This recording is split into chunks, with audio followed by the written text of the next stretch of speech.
protocolo, quiero que vayamos al libro de Jueces. Jueces, capítulo 1. Quiero que venga conmigo rápidamente en la palabra. Jueces, capítulo 1.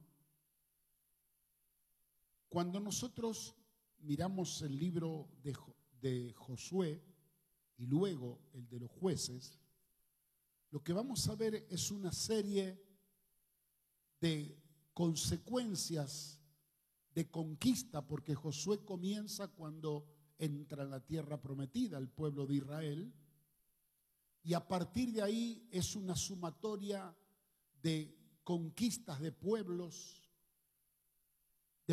que estaban habitando la tierra y tomando posesión del territorio. También entramos en el libro de los jueces mostrando las últimas posesiones de la tierra del pueblo de Israel. Pero quiero introducir, antes de leer la palabra, que Dios había prevenido al pueblo desde antes de salir de Egipto para luego tomar la tierra de promisión. Le había prevenido que cuando entraran a poseer la tierra, no debían permitir a los pueblos extraños que habitaban la tierra a cohabitar con ellos, sino que tenían que arrojarlo y echarlo fuera. Ni menos aún tener parte en la cultura que ellos tenían, ni menos aún en sus idolatrías, sus costumbres, porque dependía la actitud y obediencia del pueblo a lo que Dios había hablado y hacer lo que Dios le había comisionado, que tuvieran bendición, victoria, que puedan poseer con éxito la tierra y toda la heredad y todas las promesas que Dios le había dado, o hacer de eso un fracaso total. Dependía la actitud que ellos tenían de obediencia a lo que Dios había hablado. Y sabe que cuando Dios da órdenes, no son órdenes caprichosas porque se le ocurre. Cada cosa que Dios dice, aunque nos parezca extraña, todas tienen un sentido de ser, porque Dios es sabio por excelencia y Él conoce todas las cosas. Y Él nos previene no solamente para nuestro presente, nos proviene para nuestro futuro. Ahora miremos y entremos en el tema, capítulo 1 de Josué, versículo 27. Tampoco Manasés arrojó a los de Bet-Seán, ni a los de sus aldeas, ni a los de Taanac y sus aldeas, ni a los de Dor y sus aldeas, ni a los habitantes de Ibleam y sus aldeas, ni a los que le habitaban en Megiddo y en sus aldeas. Y el cananeo persistía en habitar aquella tierra. Pero cuando Israel se sintió fuerte, hizo al cananeo tributario, mas no lo arrojó. Tampoco Efraín arrojó al cananeo que habitaba en Geser, sino que habitó el cananeo en medio de ellos en Geser. Comenzamos esta palabra, esta lectura, mostrando cómo la actitud del pueblo fue contraria a lo que Dios había hablado. Dios había dicho destruir todo lo que tenía que ver con el habitante de la tierra, cananeo y todos los pueblos, sus ídolos, sus dioses, su cultura, y expulsarlo fuera, porque ya Dios se lo había entregado en sus manos. Que Dios había hecho un pacto con ellos, que si ellos le eran fiel a Dios en hacer todo lo que había mandado, Dios no se iba a apartar de ello y la bendición iba a fluir de una manera abundante. Pero cuando están terminando casi el reparto de la posesión de la tierra, comienzan a aparecer algunas tribus de Israel que en vez de cumplir todo lo que Dios dijo, estaban haciendo lo contrario. Ni Manasés ni Efraín arrojaron a los pueblos habitantes de la tierra. No solo que no lo echaron, sino que no tuvieron la capacidad espiritual de discernir e interpretar al enemigo. Cuando ellos entraron, dijeron los habitantes de la tierra: bueno, entendemos que Dios se lo ha entregado a ustedes son los herederos, nosotros hace tiempo que estamos aquí, déjennos estar aquí en un rincón, a habitar con ustedes, nosotros conocemos la tierra, también el Dios de ustedes, de Israel, nos permitió estar aquí. Le hicieron el verso y ellos se tomaron la píldora. Dijeron: bueno, son buena gente, nos reconocen, nos aceptan, no hay ningún problema que puedan habitar con nosotros. ¿Cómo no hay ningún problema? El problema era que Dios lo había prohibido.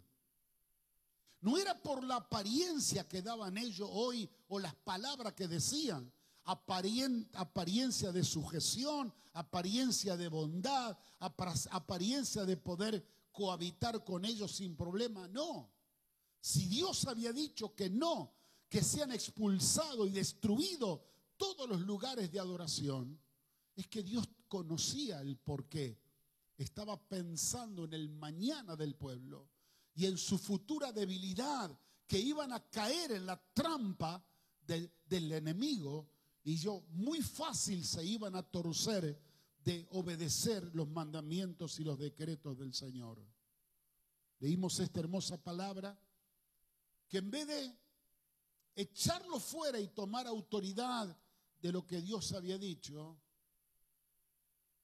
se acomodaron a la media posición de la obediencia. Usted no ha visto que muchas veces Dios nos manda a hacer algo y nos dice: tienes que hacer de aquí a aquí todo, 100%. Y venimos nosotros y hacemos 50.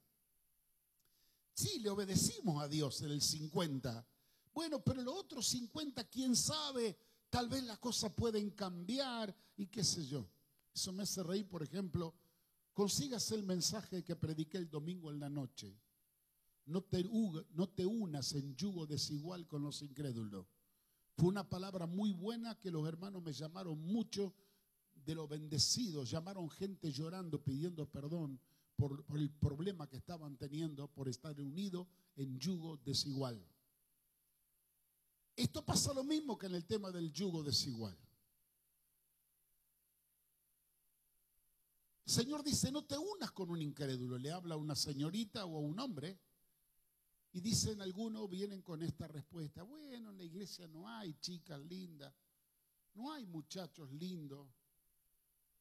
Entonces yo tengo un amigo, un compañero de trabajo, pero ¿sabe qué me dijo? Que él es muy creyente y que él va a venir a la iglesia.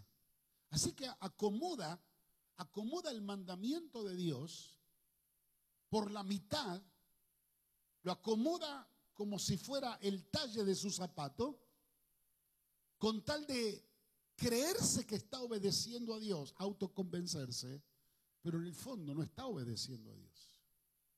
¿Qué hacen ellos? Cuando estos se le hacen amigos, lo de la tierra, lo hacen tributario. Y estos hebreos pensaron que habían sacado la grande. Mira, se quedan en la tierra, nos hacemos servir de ellos y encima no tienen que pagar impuestos por estar en la tierra. Mirá qué vivos que somos. ¿Qué estaban haciendo?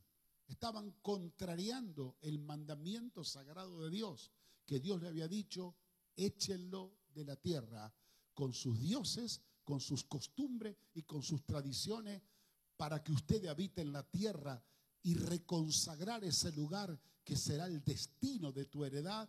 Tienen que limpiar la tierra de todo. Y ellos lo dejaron. Lo hicieron tributario, dice el versículo 28. Y se quedaron de alguna manera como cohabitando la tierra con ellos. Mire lo que dice capítulo 2. Vuelva conmigo ahora la palabra. Capítulo 2, vamos a leer estos primeros 5 versículos.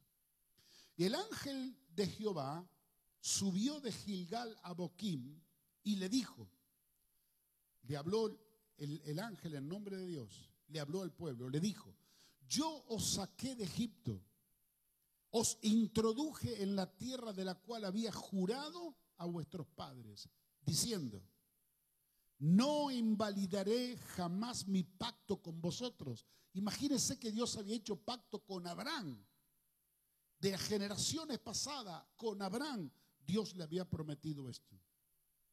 Con tal que vosotros no hagáis pacto con los moradores de esta tierra, cuyos altares habéis de derribar, mas vosotros no habéis atendido a mi voz. ¿Por qué habéis hecho esto? Por tanto, yo también digo, no los echaré de delante de vosotros, sino que serán azotes para vuestros costados, y sus dioses os serán tropezadero. Cuando el ángel de Jehová habló estas palabras, a todos los hijos de Israel el pueblo alzó su voz y lloró.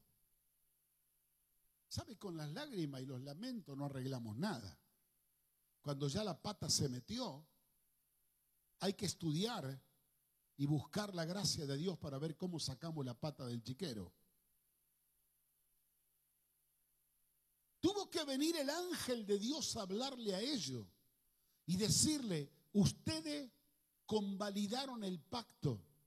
Dios estaba ligado a un pacto eterno con ustedes que lo tuvo con Abraham, vuestro padre. Pero ustedes no obedecieron. Yo les prometí a ustedes que si me obedecían, yo iba a echarlo delante de sus narices en un minuto a los pueblos que estaban ocupando la tierra. Pero ver la actitud de ustedes que no quisieron echarlo, yo no los eché. Y por causa que ustedes hicieron pacto con ellos, por causa que aceptaron cohabitar con ellos, por causa que lo tributaron y ligándolo al derecho de quedarse en esa tierra, ahora le dice Dios, yo no los voy a echar más delante de ustedes. Aunque la promesa era echarlo fuera, por causa que ustedes no quisieron y convalidaron mi pacto, yo no los voy a echar. Y quiero decirle más, el problema que van a tener. Ellos van a ser azote para vuestro costado. Y los dioses que están con ellos van a ser tropezaderos para ustedes. Dios se lo preanunció lo que le iba a pasar.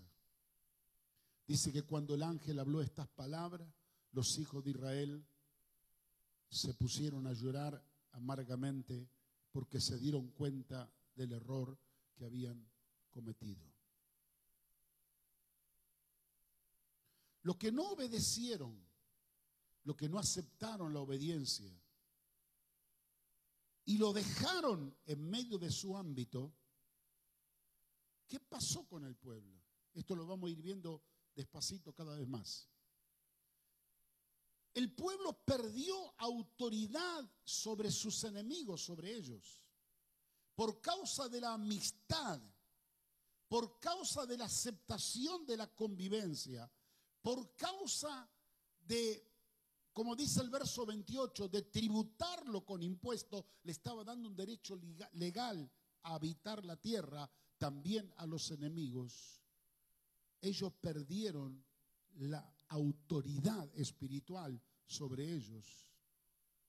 ¿Y qué está declarando Dios en esta palabra? Que al no sacarlo Dios, ahora ellos le iban a servir de influencia a ellos al revés.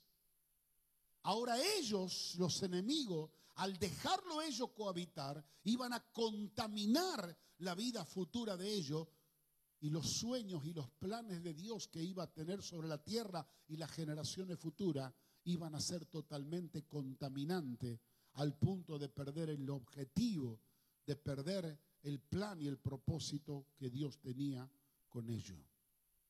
Ellos, Dios no los sacó, dice claramente la palabra, porque ellos no quisieron. Entonces, quiero que mire de una perspectiva general. Ahora el pueblo de Israel está en la tierra, cruzó el Mar Rojo, el río Jordán, cruzó el desierto, entran en Jericó, tremenda posesión de Jericó, muros que son derribados, empiezan a tomar posesión y tomar la tierra. Muchas tribus tomaron la tierra, muchas tribus obedecieron lo que Dios había dicho, limpiando el territorio y estableciéndose como autoridad de Dios, pero muchos evidentemente no lo hicieron. Y ahora se ve un panorama en la tierra que no era del agrado de Dios.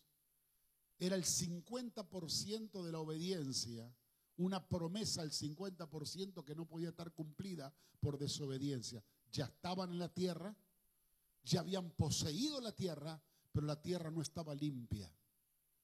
Ahora tenían, por habilitación de los israelitas, por su desobediencia, estaban ocupando la tierra y cohabitando y conviviendo con el pueblo de Dios, que era un pueblo de especial tesoro, era un reino de sacerdote, era una nación santa.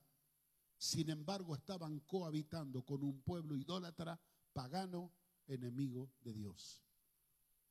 Ellos no se daban cuenta que esta mixtura a ellos lo iba a contaminar terriblemente. Y así pasan un tiempo, casi hasta autoconvenciéndose que Dios era medio exigente, que Dios exageraba cuando pedía ciertas cosas, si al final la estamos pasando bien. Los muchachos pasan todos los meses por caja y nos tributan el pago del impuesto, ellos nos sirven, nos atienden y nos reconocen que nosotros somos los que mandamos. Así es el diablo. Te la hace creer que vos mandás. Te la hace creer que vos tenés la autoridad. Él te metió la bomba debajo de la alfombra, no te diste cuenta. Te mete el chips envenenado dentro y tú crees que todo lo maneja bien. Cuando el tiempo pasa, esa gangrena va produciendo un fruto y una manifestación que sin darte cuenta te vas debilitando, y quien se va fortaleciendo es el enemigo. Mira qué dicen los versículos siguientes. Versículo 6 en adelante dice, porque ya Josué había despedido al pueblo y los hijos de Israel se habían ido cada uno a su heredad para poseerla, y el pueblo había servido a Jehová todo el tiempo en los días de Josué. Todo el tiempo de los ancianos que quedaron después que vinieron a Josué, los cuales habían visto todas las grandes obras que él había hecho por Israel. Pero murió Josué, hijo de Nun, siervo de Jehová, siendo de 110 años. Lo sepultaron en su heredad, en Timat-Sera, en el monte de Efraín, al norte del monte de Gaz. Y escucha este verso 10, y toda aquella generación también fue reunida con sus padres. Es cuestión de tiempo, dice el diablo. Yo no tengo apuro.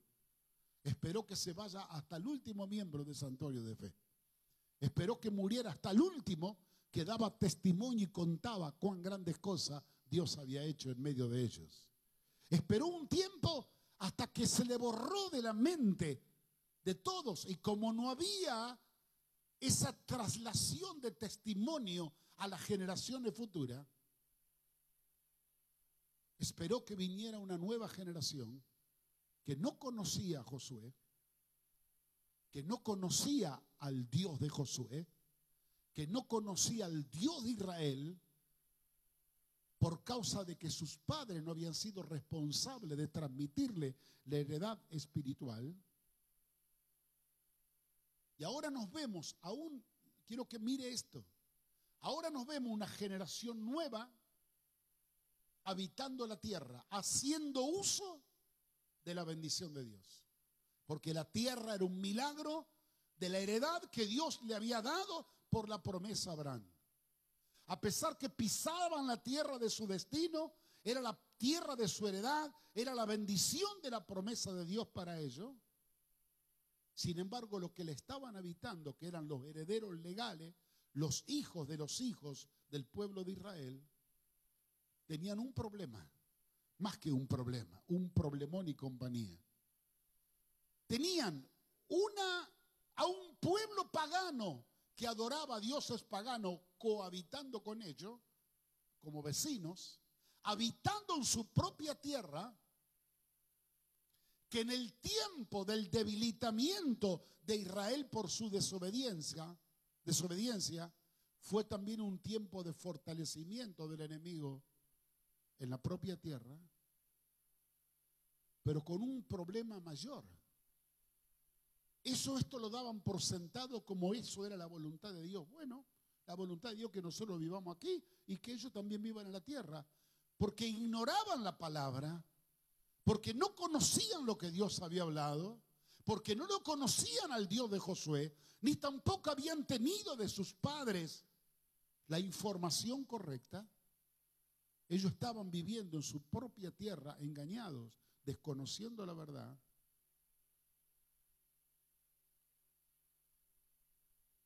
Una generación que no conocía a Dios, que no conoció a Josué ni la obra que Dios había hecho. Ahora, interesante, hermano, pararnos aquí un minuto porque no veo la hora de meterme en lo práctico. ¿Qué significa que esto nos está queriendo decir el Señor a nosotros con esta palabra? Lo más peligroso, hermano, es pensar en esto. Todo error que yo cometo hoy, estoy hipotecando el futuro de mis hijos y de mis nietos. Una aceptación errónea o una interpretación errónea de la voluntad y el plan de Dios en mi vida, o por ser yo no una persona exigente en lo que Dios determina, y voy concediendo a mis hijos y a mis nietos, voy concediendo, cuando hablo de hijos y nietos no hablo solo de los naturales, estoy hablando de mis hijos espirituales y los nietos espirituales. Cuando voy concediendo cosas, digo, bueno, esto nos tomó así, tenemos que quedarnos así. Bueno, si al final la podemos llevar. Estamos en el mundo hay problemas y que el mundo tiene sus cosas, pero bueno, nosotros tenemos la posibilidad de venir los domingos a la iglesia, adorar a Dios y hacer nuestra vida en la iglesia, en casa. La acomodamos a nuestro talle y a nuestro tamaño, la vida cristiana, y creemos que la estamos pasando bien. Pero en el mundo espiritual se va produciendo un debilitamiento nuestro, un debilitamiento de autoridad espiritual. Por eso entran los ladrones, como contaba el hermano, y nosotros no tenemos poder espiritualmente para resistirlo. Por eso van entrando cosas en nuestra familia y no tenemos poder de frenarlo. Por eso el enemigo ya no está afuera, lo tenemos dentro. Y se nos mete por la televisión, y se nos mete por el Facebook, y se nos mete por los amiguismos, y se nos mete por... y no tenemos autoridad de frenarlo. Decimos, bueno, pero la estamos pasando bien. Creo que todo esto es manejable. Parece que la rienda la tengo yo. El diablo me dice, dale para adelante. Está todo muy bien. Lo mío es cuestión de tiempo. Yo estoy entregando e hipotecando el futuro de mis generaciones. ¿Sabe qué puede llegar a pasar? Si la generación de la cual yo soy responsable, mis hijos y mis nietos, repito, naturales y espirituales, yo me muero o me voy con el Señor y no tengo la seguridad que ellos han tenido una experiencia profunda con Dios. O ellos no se quedan con la información mía responsable, y hablo como padre, hablo como abuelo. No se quedan con la información. Escuchen lo que dijo Dios. Ustedes van a ser una tierra de bendición. Ustedes serán tierra fructífera. Ustedes serán benditos de Jehová. Pero tengan cuidado con esto y con lo otro. No negocien con esto. Satanás es astuto. Tengan cuidado. Hermano, nuestras generaciones futuras están expuestas a peligros grandísimos. Y nosotros no nos damos cuenta. Yo le voy a contar un ejemplo mío personal. Yo hoy no puedo luchar con mis nietos o con alguno de mis hijos más jóvenes, porque a mí el tren se me fue, porque yo no me preparé para este mundo, Y hoy yo veo una computadora y me da ganas de agarrar la patada. Pero de verdad que la odio. Y yo veo cómo esos instrumentos han bobotizado a mis hijos y a mis nietos, que son bobos, que están todo el día tiqui, tiqui, tiqui, tiqui, tiqui, tiqui, tiqui, tiqui. Y de ahí le entra todo a su mente, lo bueno y lo malo. El diablo le ha hecho creer que solo todo eso es bueno, porque se escriben con los parientes, con los amigos, mira la noticia, mira qué bueno, y el diablo le va metiendo ficha, que cuando se dé cuenta van a estar comiendo lo malo por lo bueno. Y yo no puedo pelear, porque no sé ni cómo frenarlo eso. Cuando nosotros perdemos el ritmo y la posibilidad de ser de influencia, termina el enemigo siendo de influencia para nosotros. Entonces yo, al mirar esta palabra, hermanos, yo pensaba, nuestra preocupación presente hoy no debe ser solo cómo vivimos hoy y cómo vivimos nuestro presente, sino darle información, darle bendición, darle palabra, prevenirle de los males futuros, para que ellos no caigan mañana a ser una generación que tienen el derecho legal de su heredad, no saben ni cómo administrarla, no saben cómo pelear como el enemigo, y el enemigo le está robando toda la bendición. Esto me hace acordar, mire, yo vengo de una iglesia muy tradicional, donde nosotros a los hijos, bueno, la generación de nuestros padres, criaban a los hijos de otra manera que ahora. Hoy tenemos nosotros, decimos, bueno, vamos ahora a la escuela dominical o vamos a la iglesia de niños. ¿Qué iglesia de niños en aquel tiempo? Vos te sentás acá al lado mío y no te movés y ni al baño te vas. Y si te movías te daban un coscorrón en la cabeza. Esa es la escuela que teníamos nosotros. ¿Qué pasaba? Nos sometían hasta cierta edad. Cuando llegaba un momento que nos liberábamos, le agarrábamos bronca a la iglesia, al pastor y a todos los hermanos juntos. Porque éramos una generación que no conocíamos al Dios de nuestros abuelos. Porque a través de un legalismo nos quisieron someter a un sistema, cuando Dios no quiere que se le someta a un sistema. Dios quiere que le conozcamos a Él. Que conozcamos su amor, conocer su poder, su bondad, conocer los planes que Él tiene para con nosotros. Que sepan mis nietos y mis hijos, que si bien los abuelos o los padres nos estamos responsabilizando por ellos para que tengan un futuro bueno, que puedan tener una bendición mañana, que sepan que fuera de papá y de mamá y de los abuelos, hay una bendición más grande, que hay alguien que está pensando por ellos mejor que nosotros, que Dios ha hecho planes futuros para ellos y para las generaciones que vienen por ellos. Una generación que conozca a Dios, que conozca al Dios de sus padres, que conozca las maravillas que Dios ha hecho en medio de su pueblo. La tierra ahora era una heredad milagrosa, recibida de parte de Dios para sus padres. Vivían ellos dentro de esa tierra, pero no podían disfrutar de todo la bendición y el plan de Dios, porque sus padres la habían hipotecado en desobediencia y se había bloqueado la bendición de Dios para ellos. Lea conmigo el verso 11. Yo no voy a terminar, solo voy a introducir dos cositas. Yo voy a predicar esta tarde y también esta noche. Yo voy a seguir con el tema porque Dios me ha hablado mucho de esto. Y quiero que toda la iglesia del Señor de aquí el domingo escuche algo parecido. Mire lo que dice el verso 11. Después de esto, que murió Josué, los ancianos, y la generación se levantó nueva sin conocer a Dios, ni a Josué, ni las maravillas de Dios, dice el verso 11.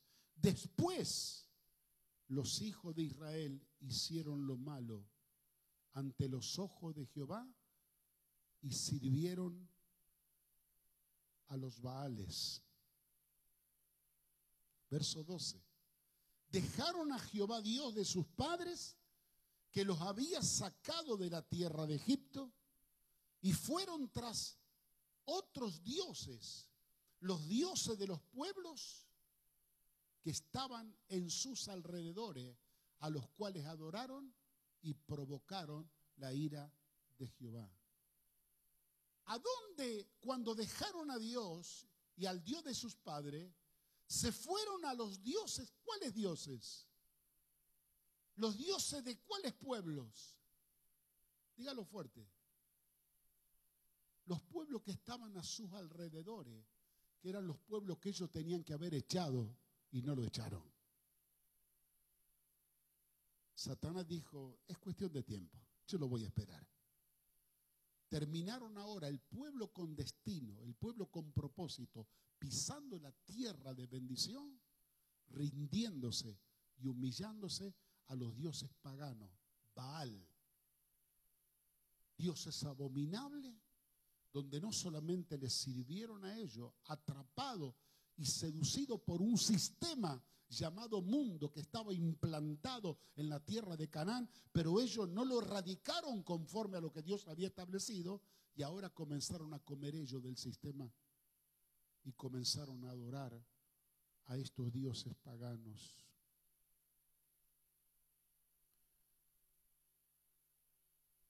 Y dice la palabra, el verso 11, que hicieron lo malo ante los ojos de Jehová. Hermano, cuando uno va perdiendo la cultura espiritual de servir y de honrar a Dios, muy fácil va a ser lo malo.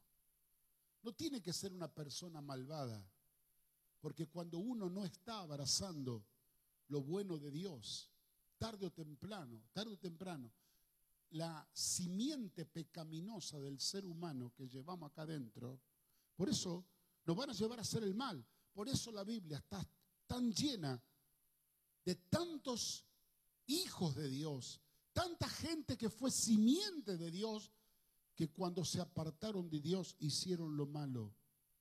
Porque el mal es algo que lo llevamos acá adentro, que lo único que lo tiene sometido y sujetado es el poder de Dios. Y cuando nosotros salimos de la cobertura del Señor, rápidamente hacemos lo malo. Ahora vemos un pueblo que hace lo malo, adora a los dioses paganos y lo irrita a Dios. Lo irrita a tal punto que lo provocan a Dios. No solo que no lo honran, no lo adoran, sino que lo provocan. ¿Por qué? Porque era una generación que no conocía a Dios. Era una generación que no tenía ninguna experiencia con Dios. Era una generación que no había recibido la información de sus padres, sus antecesores. ¿Quién eran ellos? ¿Cuál era el plan y el propósito de Dios para sus vidas? Cayeron en un sistema llamado mundo que estaba habitando en Canaán y fueron muy fácil atrapados. ¿Qué terminaron haciendo? Lo que hacían esos idólatras, sirviendo a los Baales y adorando a los Baales, haciendo de sus vidas un menosprecio al testimonio del Señor. Dice que se fueron tras los dioses de esos pueblos que habitaban la tierra. Y aquí ahora entendemos por qué Dios le dijo que echaran a esos pueblos con todo el bagaje de su idolatría.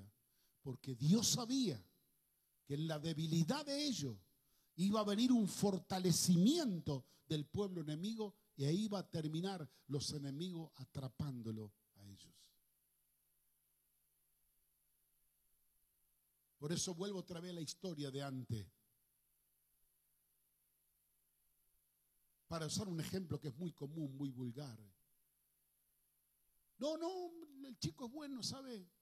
El chico es bueno, me dijo que va a venir a la iglesia y se va a consagrar a Dios. Pero no te puedo dar la bendición, estás uniéndote en un yugo desigual con un incrédulo. No, no, pero él no es incrédulo. Siempre encontramos una teología propia para acomodarla. El alto porcentaje, hermano, son pequeñísimas los porcentajes que esa persona vino al Señor a causa de una experiencia matrimonial porque alguien se unió a un yugo desigual. La mayoría lo apartan de Dios. Pero no es solo que lo apartan de Dios, ¿qué de sus hijos? ¿Qué de sus hijos? Una generación que no conoce a Dios ni al Dios de sus padres. ¿Qué de sus nietos? Van a terminar en el mundo atrapados por el espíritu inmundo de toda esta idolatría pagana en todos los ámbitos. Y solo la misericordia de Dios puede hacerlo volver. Cuando Dios se acuerde de la promesa que hizo con nuestros padres.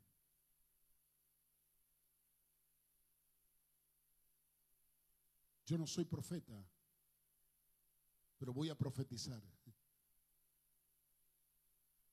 Es probable que alguno de los míos, naturales o espirituales que están aquí adentro, se aparten y hagan cosas abominables porque no conocieron a Dios y vayan tras la vanidad de este mundo y caigan peores que la gente del mundo. Algunos tristemente terminarán mal, pero otros, la misericordia del Señor lo traerá, como al hijo ese pródigo que lo hizo volver en sí, en respuesta a la oración de alguna madre o de alguna abuela o de algún pastor que oró por él de niño y le pidió a Dios que tuviera misericordia de él y que no se pierda. Y por esa oración que está latente en el trono de Dios, esa persona en el fondo de ese lago cenagoso en que está viviendo, la mano de Dios lo atrapará por su gran misericordia. Dicen los versículos siguientes, que no voy a poder leer ahora, que luego el Señor levantó jueces para que los guiara, porque no había líder. Y dice que por la intercesión de los jueces y el liderazgo de los jueces, la misericordia de Dios era manifestada y bendecía al pueblo. Pero cuando el juez moría, ellos caían otra vez en la inmundicia de nuevo. Yo pensaba, quiero ir cerrando acá porque ya el concepto lo tiene. Hay muchas cosas hermosas que continúan aquí en este pasaje.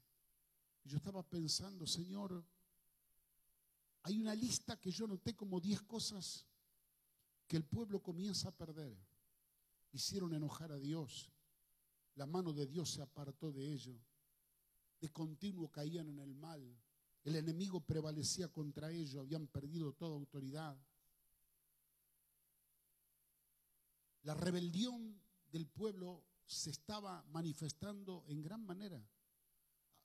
Habían roto todos los pactos que habían hecho con Dios.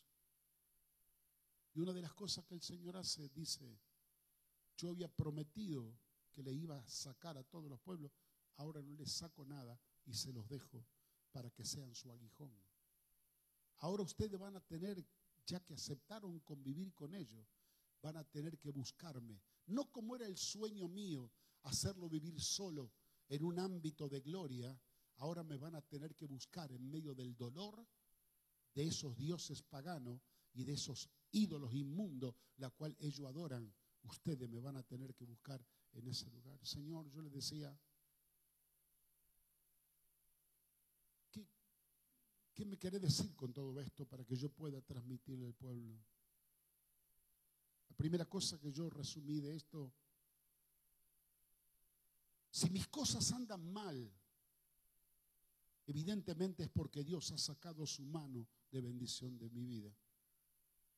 Y Él ya no pelea más a favor mío, porque estoy en desobediencia. O sea que una de las características era que cada problema que se metía al pueblo, Dios no lo defendía, sino al contrario, se ponía en contra de ellos, porque habían escogido estar del lado del enemigo. Si mis enemigos están en mi ámbito. Y yo no puedo hacer nada con ello, no lo puedo sacar, no lo puedo echar.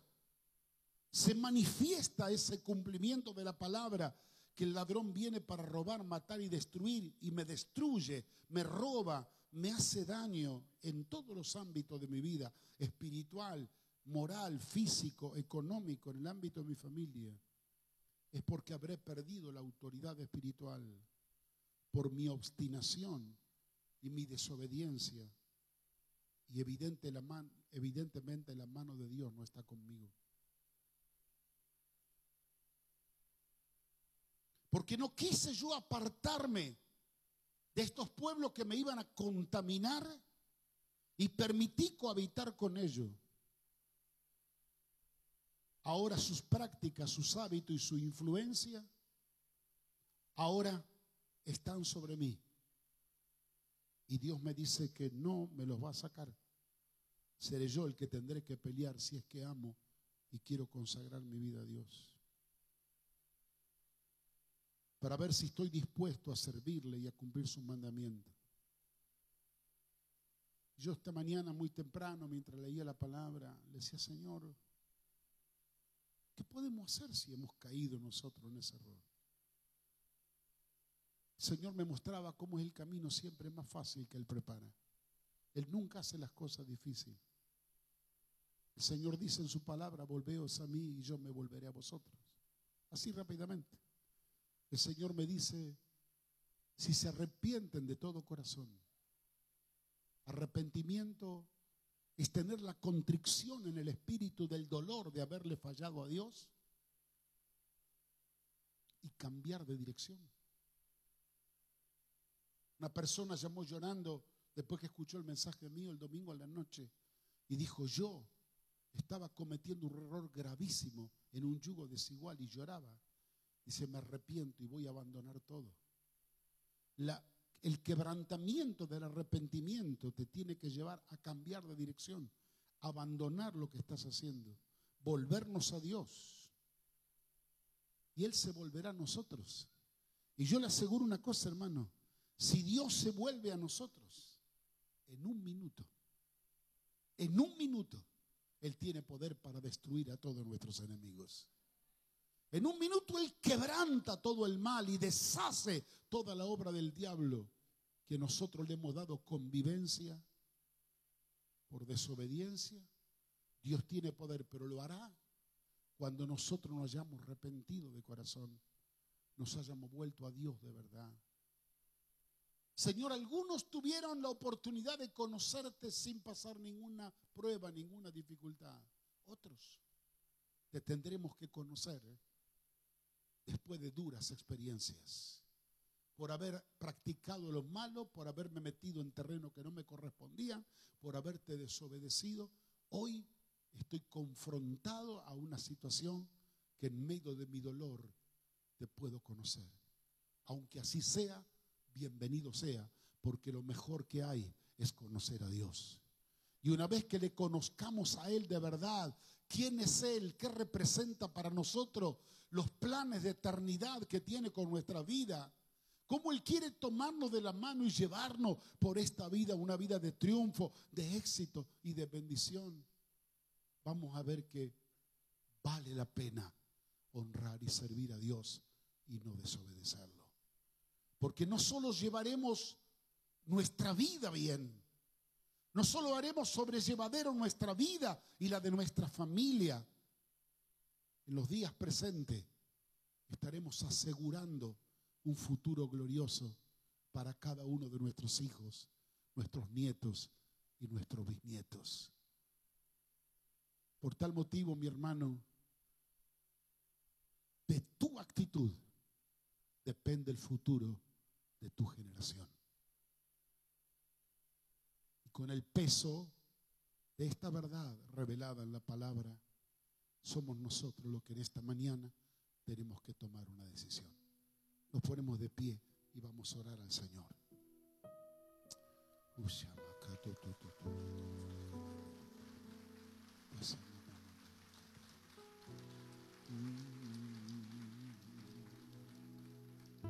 Señor,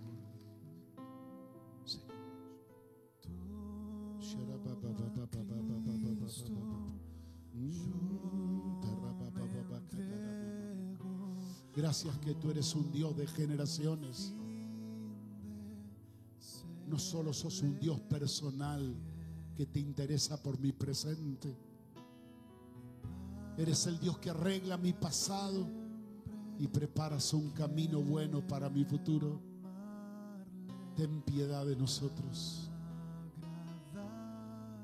Perdónanos por no haber entendido esto es lo que en esta mañana nos ha sido hablado. Ayúdame a ser parte responsable para dejar a mis generaciones futuras el camino alfombrado a la gloria eterna, a la obediencia y a la bendición. Permite que mi generación y mis generaciones futuras que vienen te conozcan, amado Dios, te conozcan. Oh Señor, estamos cantando este hermoso coro, yo me rindo a ti. Es probable que tú no tengas la fuerza y la capacidad. Ríndete a Dios. Ríndete a Dios para que no sean tus fuerzas, para que sean la fuerza del Señor en ti. Aleluya. Canta conmigo, yo me rindo a Él. Y mientras tú estás rindiéndote a Él, tú estás rindiendo lo tuyo, estás rindiendo tu presente, tu pasado, pero estás rindiendo también tu futuro. En el nombre de Jesús de Nazaret, yo te invito a que toquemos los últimos 3 minutos de esta mañana en la reunión y que vengamos al altar de Dios a consagrar nuestra vida.